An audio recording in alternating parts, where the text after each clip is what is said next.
আসসালামু আলাইকুম। মূলত আমার এই পেজটা হচ্ছে ফেসবুক গাইড নিয়ে কোনো কিছু কথা বলার বা ডিসকাস করার। এখন এই বিষয়গুলো দেখার পরে আমি এই ভিডিও আপলোড দেওয়া ছাড়া আর কিছু উপায় পেলাম না। যাই হোক, গতকালকে অনেক ধরনের ভিডিও দেখেছি। গতকাল রাত্রে ভিডিওগুলো দেখার পর আমি অনেক কান্না করছি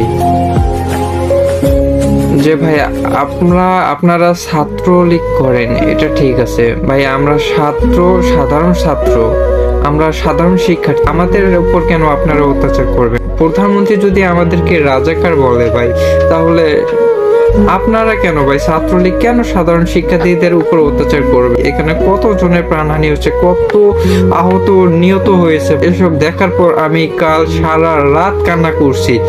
এসব ভাই আপনার করা ঠিক হয়নি ভাই, এটা ঠিক হয়নি।